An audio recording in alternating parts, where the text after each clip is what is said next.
Welcome to the unboxing. Hey, what's up guys? MKBHD here, and this is the one we've been waiting for. This is the one I told you to skip iPhone 8 for. This is the one that represents the future of Apple smartphones. This is iPhone 10. And while it doesn't say X anywhere on the front of the box, people are pretty much always going to call this one the X. I've just accepted that.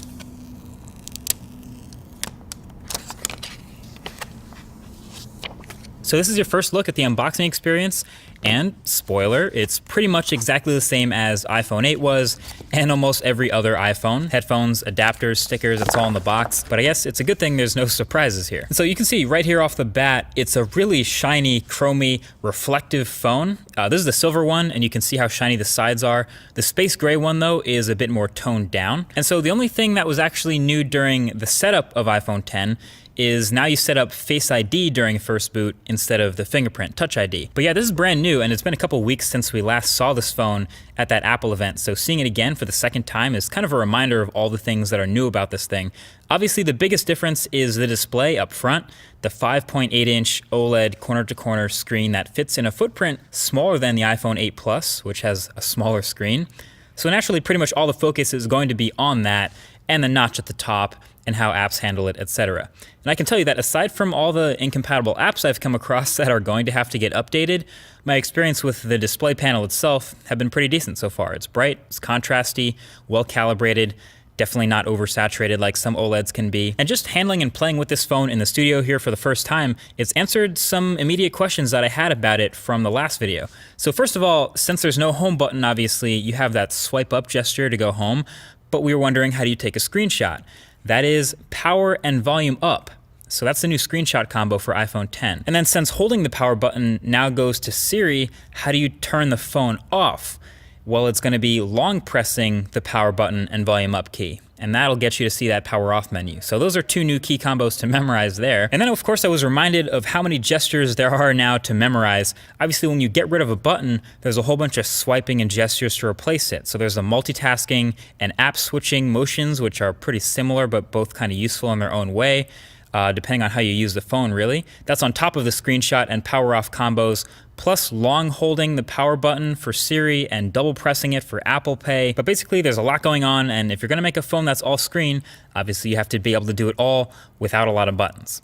Anyway, one of the biggest differences between iPhone 8 and iPhone 10 is the new front-facing camera suite up at the top in that notch. The IR blaster, the depth sensor, etc. And all that enables a couple of new things with this phone. Number one is obviously Face ID.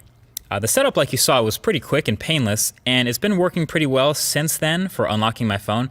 Now, I've only really had this phone for a day like the rest of press, but so far in this time, it's been fine, and it works as advertised as far as being smart and not easily spoofed.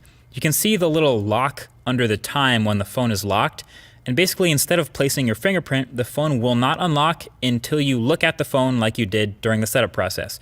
And then once you do, it's pretty quick to unlock. You can see the little thing open, and then you can swipe up to open your phone. And sure enough, it doesn't work with a picture of you. It doesn't work when you're looking away. It doesn't work when your eyes are closed.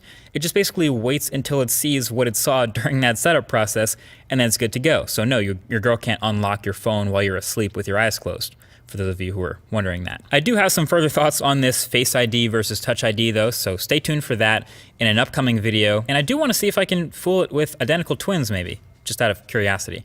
Anyway, with the new notch, you also get a new front-facing camera complete with selfie portrait mode. Messing around with it, it seems pretty average. Interestingly enough, that Pixel 2 that I've been testing seemed way more confident with the front-facing camera portraits than the iPhone 10. Now there's no doubt both of these will get better with time and software updates, but just from turning on portrait mode, switching the front-facing camera, and snapping a picture, these are the types of results you're gonna get. There's a pretty big difference between the two if you ask me, especially if you're looking at edges and hair and things like that. And sometimes the iPhone just didn't want to blur the background at all, just got really picky about the lighting. But that's something, again, we'll be testing a lot more for the full review of this phone. Oh yeah, and the new front-facing camera suite will get you Animojis. So yeah, you can see in these Animojis, the physics of things moving around is actually pretty on point. So if you're into it, you can map your face to a cartoon animal head and send it to someone in iMessage. But you still can't edit tweets though. So overall, there's a lot to test with the iPhone 10 now that I have it in my hands finally. As a matter of fact, definitely leave your thoughts right below that like button with things you want to see in the full review. Most likely things like battery life, camera quality, app performance, all that good stuff. But don't let me miss anything. But until then, definitely get subscribed for the upcoming videos on the channel. Thanks for watching, and I'll talk to you guys in the next one. Peace.